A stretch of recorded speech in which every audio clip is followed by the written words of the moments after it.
Esto es Encuentros con la Historia. Hoy presentamos el capítulo 39, 39 de la serie. El Imperio. 196 años de la grandeza azteca.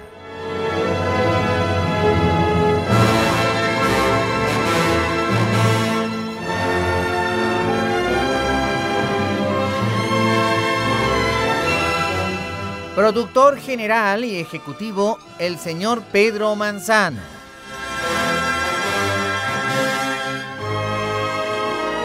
Efectos físicos. Efectos especiales, ambientación y operación técnica, don Jorge Alonso.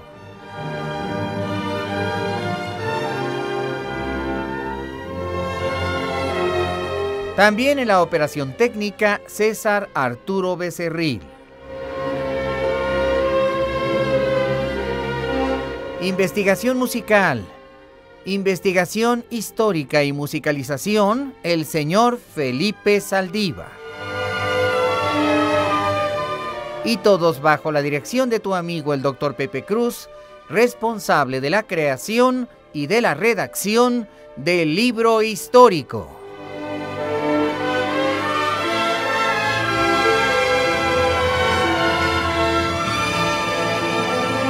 El conocimiento de la historia nos transforma en mejores personas, y el conocimiento de la historia mexicana nos convierte en mejores mexicanos. Mexicano, haz un esfuerzo. Conoce tu historia.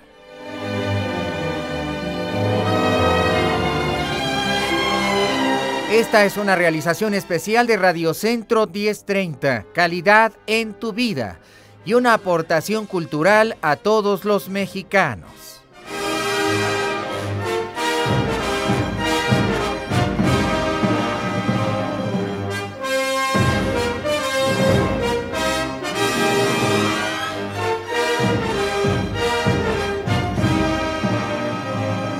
El hijo de Nezahualcóyotl, el afamado rey de Texcoco, Netzahualpili, había muerto. El caracol sonaba, llamando a todos a su funeral. Grande era la gloria y la fama del imperio texcocano, y tan grande es su poder que en mucho se comparaba con el Tenochca de Moctezuma Xocoyotzin. Señores de toda la tierra vinieron a representar, en esencia, aquel inmenso, increíble respeto y admiración que sentían por el personaje fallecido.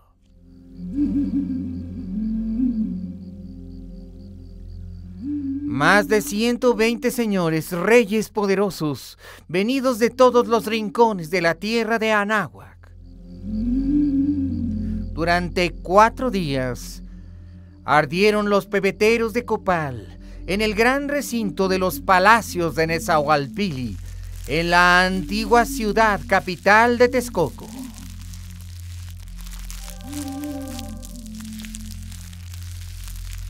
Texcoco, a diferencia de Tenochtitlan, rendía un culto especial a Seacatl Topiltzin, el príncipe Quetzalcóatl. Nuestro señor Quetzalcóatl era el protector de la ciudad. En el corazón de Nezahualpili, el rey fallecido, siempre había habido una intensa fe en aquel dios de su padre, llamado el dueño del Omeyocan, Ometeotl, Ometecutli, o Mexíhuatl, que era el dios de las dualidades.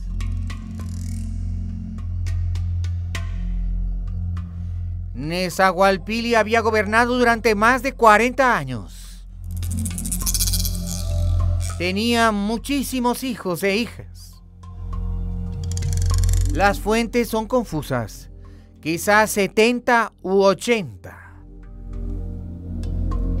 Pero no todos eran príncipes en capacidad de gobernar, ya que solamente sus hijos legítimos podían disputar el trono. 5 príncipes de Texcoco, que se veían sumamente apesadumbrados y muy apenados, estaban ahí presentando sus respetos.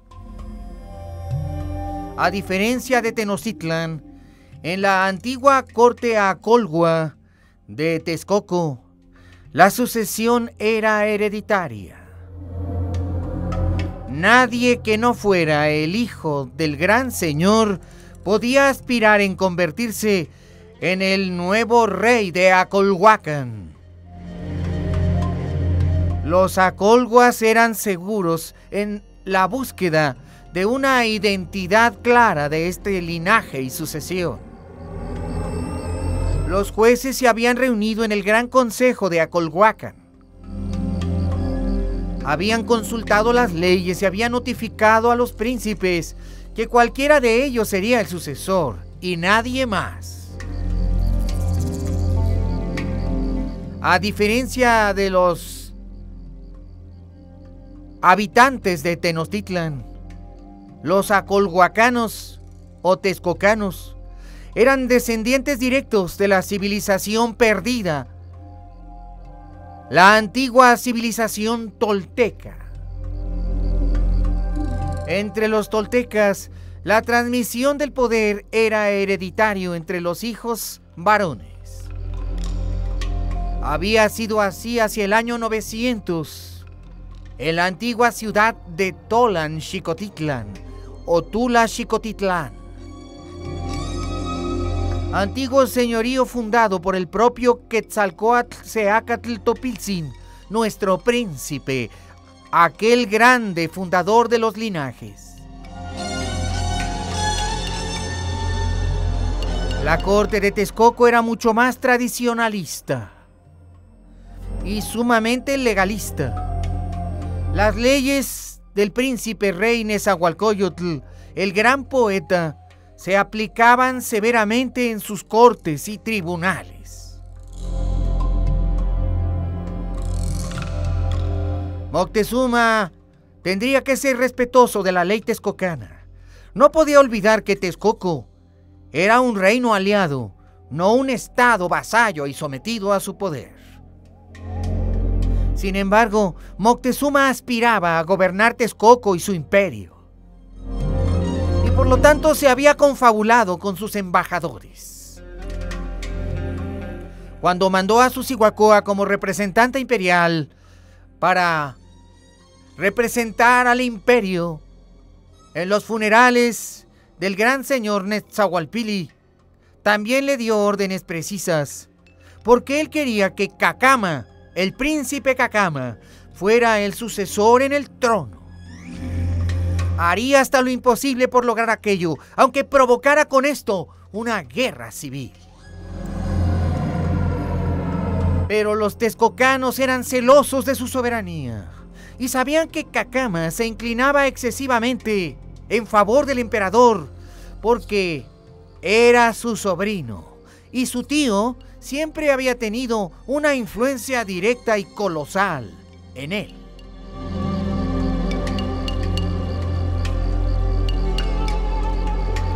Muchos en la corte de Acolhuacan sospechaban del príncipe Cacama, que aunque era gallardo y feroz en el combate, y magnífico capitán y buen guerrero, gran príncipe y filósofo, era demasiado parcial a Moctezuma, al grado de entregarle el trono de manera caprichosa y convertirse en un pelele del emperador.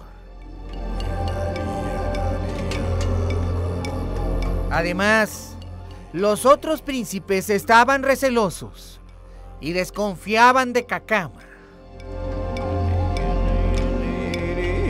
En el gran palacio de Texcoco se escuchaban los cantos funerarios, y así fue durante 4 días y sus noches. Se escuchaban las danzas fúnebres y los cantos de los sacerdotes, los cantos de las sacerdotisas, entonados en oración y ruego a nuestro señor Mictlantecutli y la señora Mictlancíhuatl, los poderosos señores del Mictlán, dioses funerarios de Anáhuac. Cuando el Cihuacoa del imperio se presentó, fue un espectáculo. Moctezuma no iba personalmente a las exequias, pero en cambio mandaba a 8 de sus hijos, encabezados por el gran Cihuacoa del imperio.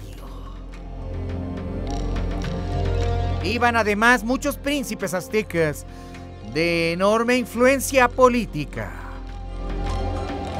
entre ellos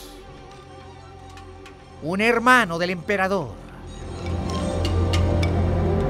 que era Cuitláhuac Cuitlahuatzin.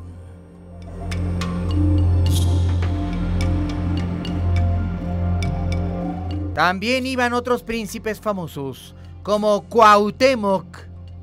Cuauhtemotzin. El séquito enviado por Tenochtitlan era colosal. 900 personas de los más altos rangos de la nobleza y 500 tamemes que llevaban un inmenso tesoro como regalo a Nezahualpilli, formado por cientos de mantas tejidas de manera divina, con piedras preciosas e hilos de oro. Un inmenso ramo de flores hechas de oro finísimo, que sumando todas las flores, más de 500, quizá pesaba más de 150 kilos de oro fino y macizo. Era el más grande y espléndido regalo que en su vida y desde su coronación había hecho el emperador, queriendo con ello significar que Nezahualpilli era la segunda cabeza del imperio y que por respeto y honor debía aquellos obsequios a la corte de Acolhuacan. Pero también era esta la estrategia del emperador para tener felices a los de Texcoco y para influir aún más en esa poderosa corte. Los cantos de los sacerdotes se entrelazaban con el humo de copal divino, blanco, que sahumaba crepitando en los cientos de pebeteros que ardían en la inmensa ciudad de Texcoco, que tenía más de 300,000 habitantes y que era una de las ciudades más bellas de todo el Anáhuac, la poderosísima Texcoco. Los templos de la ciudad, más de 200, estaban engalanados, especialmente los de Tosi, Xochiquetzal, Mictlantecutli, Mictlancíhuatl, Huehueteotl y el gran dios de la ciudad y del imperio, Ometeotl, el gran padre dual, mujer 2, hombre 2, Ometeotl, Ometecutli, Omecíhuatl.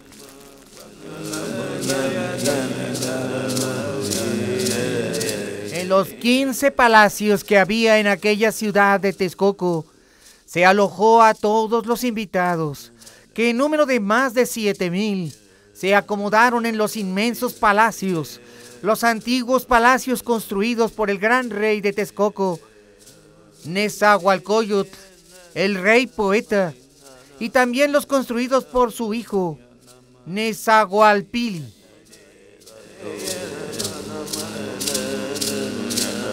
Cacamatzin encabezaba aquel enorme ceremonial centrado en un gran trono, como príncipe designado por su padre para gobernar los destinos del imperio.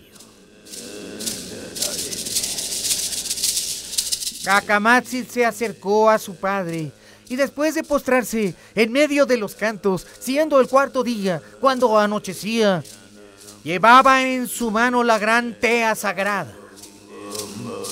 Él prendería en inmensa pira el cuerpo o cadáver de su padre para convertirlo en humo que, mezclado con la resina de copal, le llevaría al altísimo cielo en el que se creía en aquella cultura. Como gran guerrero que era, subiría directamente al cielo.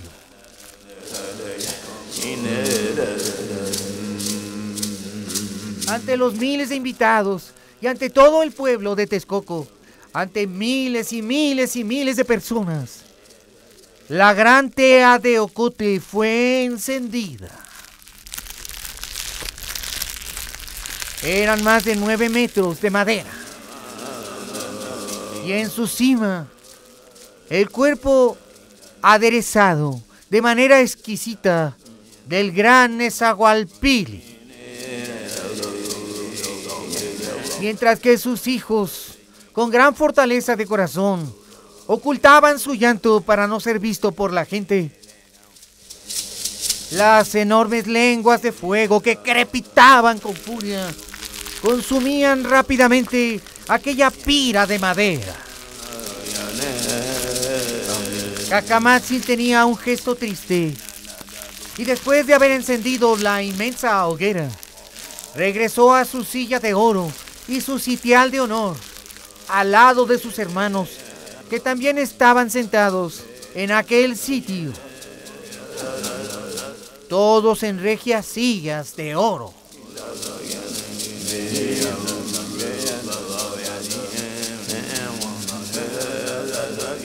Por boca del Cihuacóa se pronunciaron las palabras del gran emperador de Anáhuac, del gran señor del mundo,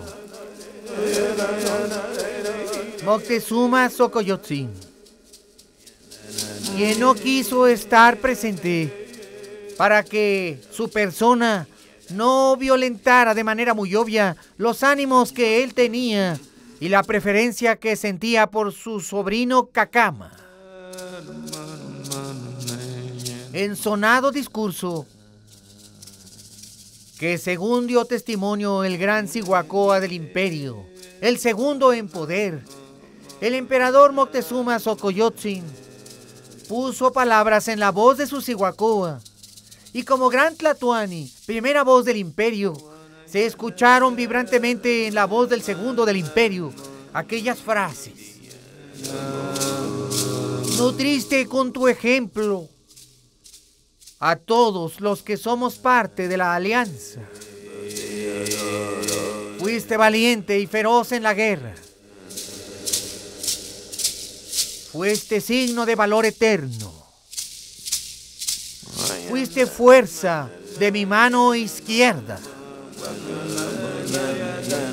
Fuiste poderoso señor, gallardo y honorable. Orgullo de nosotros. Amigo y compañero. Sublime gobernante. Elogio de los bardos poetas. Hacedor de hazañas.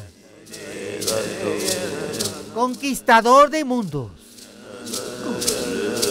Al irte se desgarra mi corazón.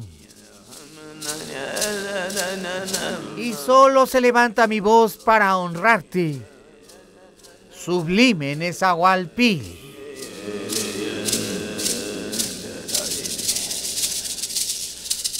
Pero la política es así. Moctezuma no quiso estar presente para indicar con aquel hecho que Tenochtitlan era muy superior a Texcoco en poder y en gloria, y que cualquiera que fuera quien heredara el trono en Texcoco, este estaría sometido a su imperial majestad. Y expresamente en aquel discurso, el Cihuacóa del imperio dijo: y confiamos en que el nuevo señor Cacamatzin, dueño de los destinos de Acolhuacan, sea en su grandeza tan enorme como su padre. Era una señal muy clara de la política imperial. El emperador Moctezuma, hasta en aquellos momentos, hacía sentir claramente su presencia en la voz de su Cihuacóa y su voluntad de que fuera Cacamatzin el siguiente gran señor de Texcoco.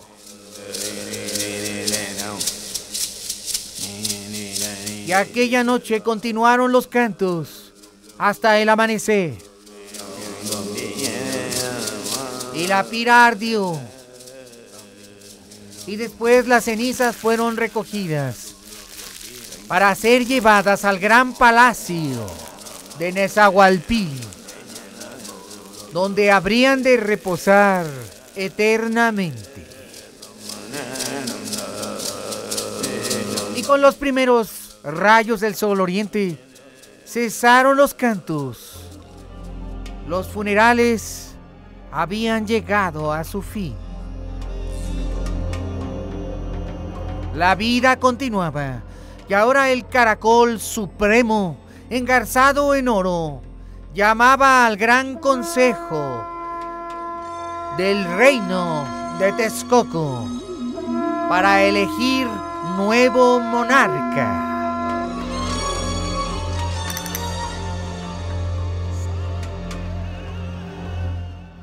El Cihuacóa de Moctezuma estaría presente.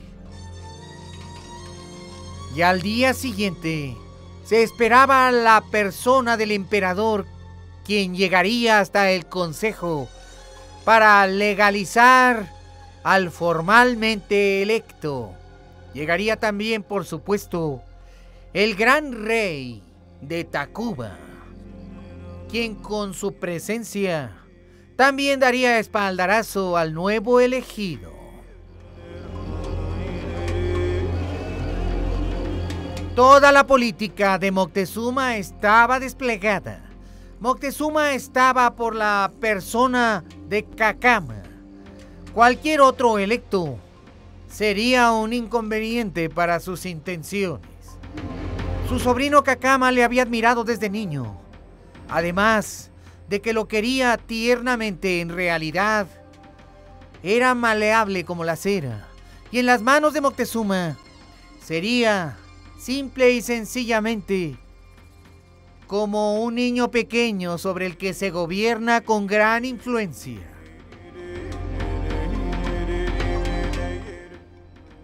Se convocó, pues, al gran consejo del reino de Texcoco, y el clamor del caracol era incesante. Vamos a mensajes.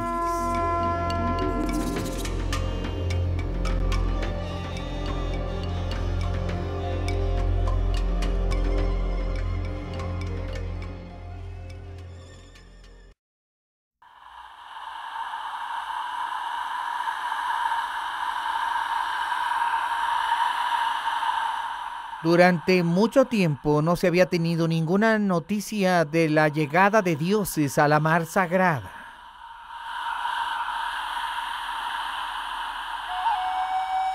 Sin embargo, ahora el emperador recibía nuevas inquietantes noticias de que en Chicalanco y en la península de Yucatán había nuevos avistamientos. Inclusive se hablaba de que habían sido recogidas en la playa una serie de extraños objetos que ya el gobernador de Chicalanco había enviado a Moctezuma. Pero mientras que estas extrañas noticias se aclaraban, lo importante para el emperador era cumplir su voluntad en Texcoco. Aquel día tendría lugar el gran consejo del reino de Texcoco. Y habían sido citados todos los príncipes. Era el mes de junio.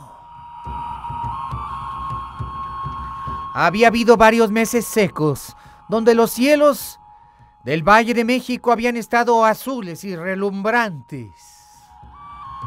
Había hecho mucho calor, inclusive había habido incendios forestales. Pero justamente en aquel día, los cielos se habían encapotado por primera vez y una feroz tormenta se desencadenaba. Tlaloc quería hacer sentir su presencia y sus jaguares rugían. Y los miles de tlaloques con sus cántaros de barro arrojaban el agua con furia sobre las lagunas, sobre los embarcaderos de Tenochtitlan y de Texcoco. Y en medio de aquella tormenta, iniciaron las reuniones del Gran Consejo en los palacios de Nezahualpilli, en la regia ciudad de Texcoco. Mucha era la lluvia que caía, pero dentro del gran salón del trono texcocano también había una tormenta.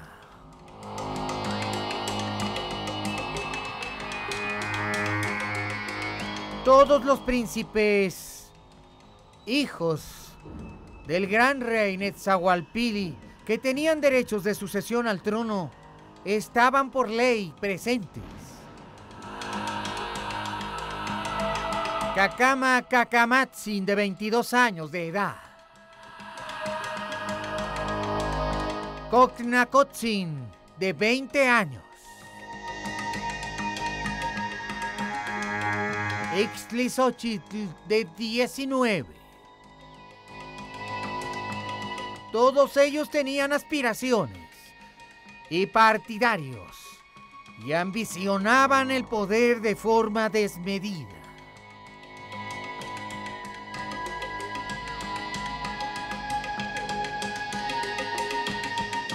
Pero no eran los únicos hermanos.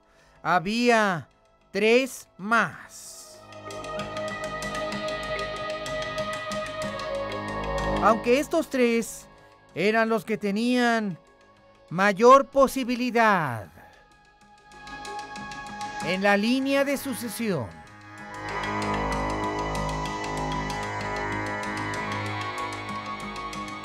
Pero Quetzalcoyotl también tenía posibilidades.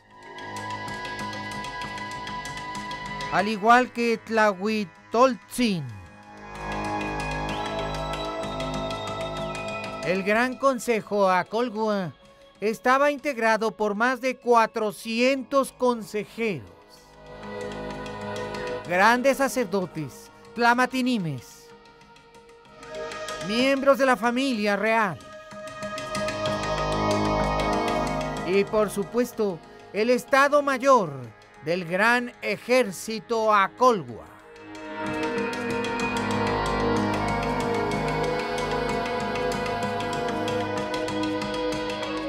Tres grandes jueces presidían de acuerdo a las leyes de Texcoco aquel consejo, aquel Gran Consejo de Acolhuacan.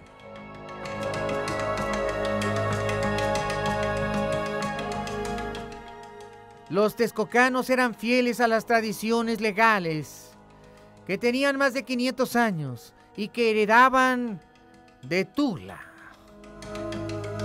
Pero la herencia venía de más lejos. La herencia venía de los grandes emperadores de Teotihuacán, probablemente 1500 años atrás. Las leyes texcocanas eran mucho más rígidas que las de Tenochtitlan y el imperio, y mucho más escrupulosas. Y estas decían a la letra que el heredero tendría que ser un príncipe, no solamente de la sangre de Nezahualcóyotl y Nezahualpili, sino que además tenía que ser un hijo legítimo.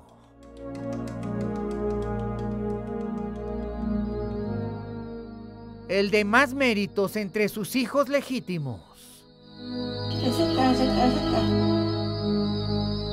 Finalmente, el Real Consejo validó solamente los derechos de Cacama, Coajnacotzin e Iztlixóchitl, y quedaron como 3 únicos candidatos. Los discursos del Cihuacóatl de Tenochtitlan podían orientar la dirección de la elección. Los texcocanos no querían una guerra con Tenochtitlan. Moctezuma hacía sentir su voz a través de sus embajadores y políticos. Él estaba por Cacama Cacamatzin, su sobrino.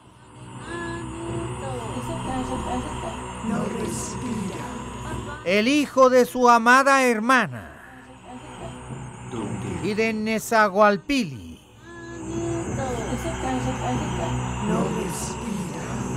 Sin embargo, los consejeros titubeaban cuando escuchaban las palabras del príncipe Iztlixóchitl, que aunque era el más joven, era también el más aguerrido, un líder carismático, un joven colosal, un gran soldado. A sus 19 años se veía de más de 22. Era alto, vigoroso, fuerte, y era aclamado por una gran parte del ejército texcocano.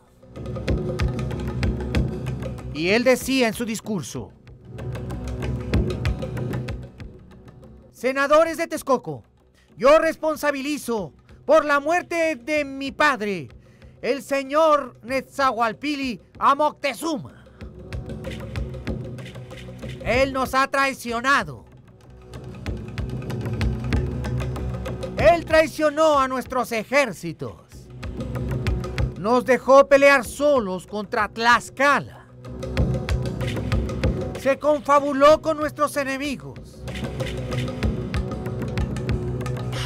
Él quería destruir la grandeza de Texcoco para controlarnos. Yo abiertamente lo desafío y desafío su poder. Si eligen a mi hermano Cacama, que es su pelele, sería como entregar la gloria de Texcoco al imperio, no para ser aliados, sino simples vasallos. Y si por alguna razón Cacama Cacamatzin ganara esta elección, yo levantaré un ejército poderoso para expulsarlo del trono.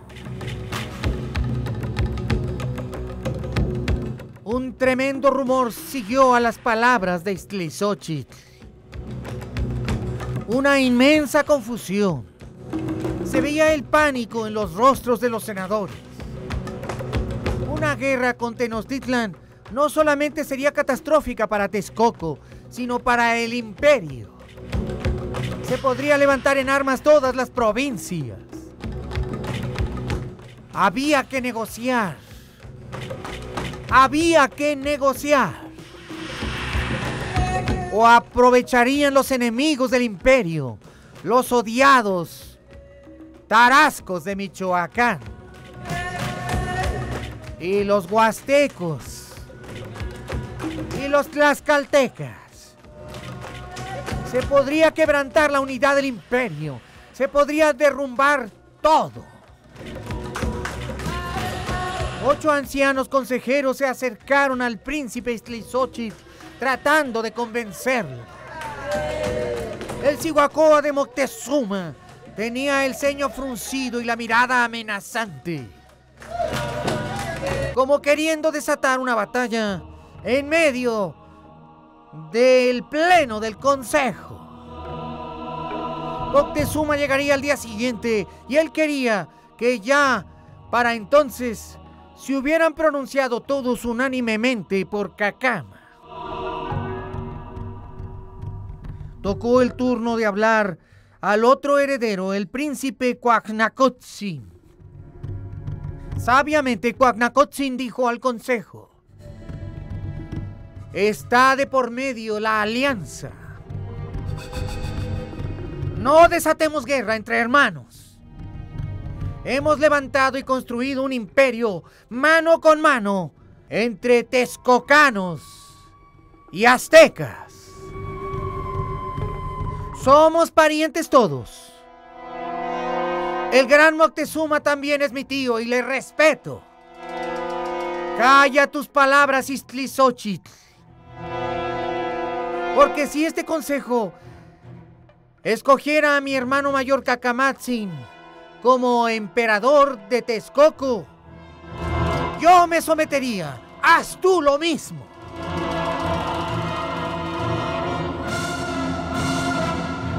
Pero Iztlizóchitl, lleno de ira, le dijo: ¡cobarde! ¡Gusano! Te arrastras ante el trono de Moctezuma y traicionas a nuestro padre.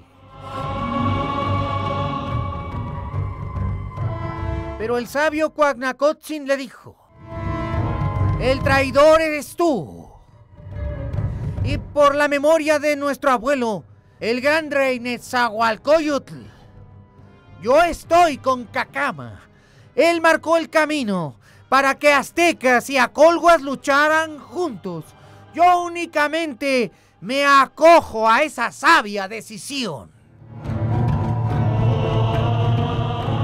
Vamos a mensajes.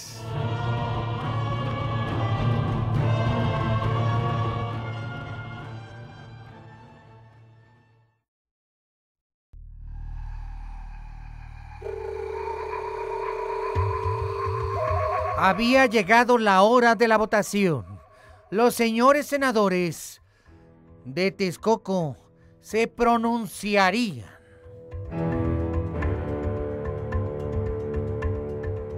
La votación era abierta y pública. La inmensa mayoría del consejo decía claramente: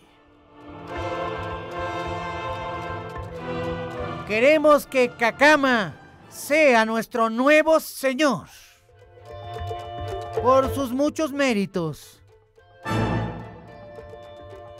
por su fuerza y valor, por ser el mejor soldado, por ser sabio y generoso, por ser todo lo que él es.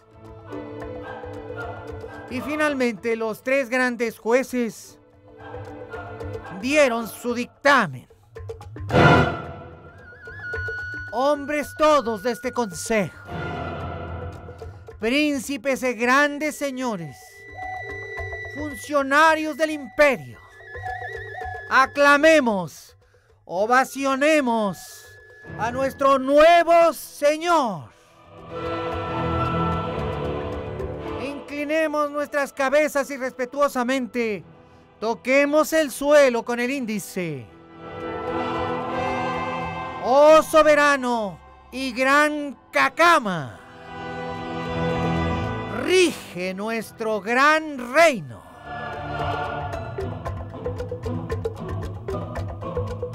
Y al tiempo que una parte del consejo se inclinaba en señal de respeto y obediencia,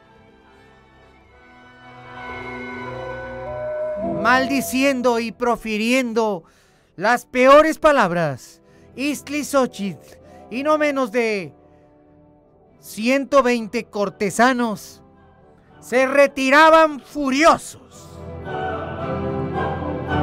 Simplemente Iztlizóchitl les dijo: volveré, volveré. y todos se arrepentirán.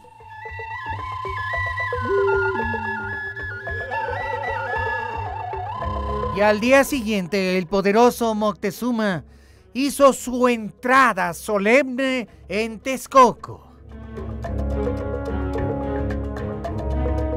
Él mismo llegaría al consejo con el rey de Tacuba. Una procesión inmensa de más de 20,000 venía con él. Su voluntad se había hecho. Y Cacama fue a recibirle al mismo embarcadero. Mientras que las multitudes enteras les aclamaban a ambos con pasión, porque al fin y al cabo el pueblo de Texcoco estaba muy ajeno a las cosas que se habían ventilado en el Real Consejo. Y Moctezuma finalmente proclamó a Cacama. Ahora simplemente tendrían que ocurrir los actos protocolarios para su coronación. En el Imperial Consejo, los dos aliados, Tacuba y Tenochtitlan, aceptaban la soberana voluntad de los hombres de Texcoco y aclamaban juntos a Cacama. Pero entre Moctezuma y Susihuacua había un intercambio de miradas. Todos sabían que el peso del emperador era la causa fundamental por la que ahora todos celebraban a Cacama en el trono. La voluntad política del imperio había prevalecido, y con una sonrisa en el rostro, el emperador, que casi siempre tenía una actitud serena, manifestaba su inmensa alegría. Texcoco tenía rey, era Cacamatzi.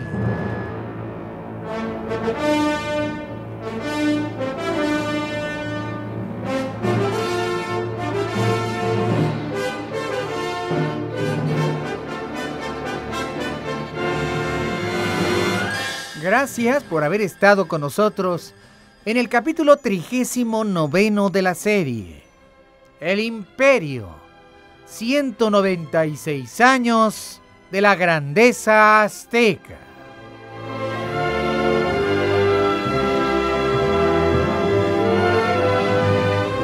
El conocimiento de la historia nos transforma en mejores seres humanos. Y el conocimiento de la historia mexicana nos convierte en mejores mexicanos. Mexicano, haz un esfuerzo. Conoce tu historia.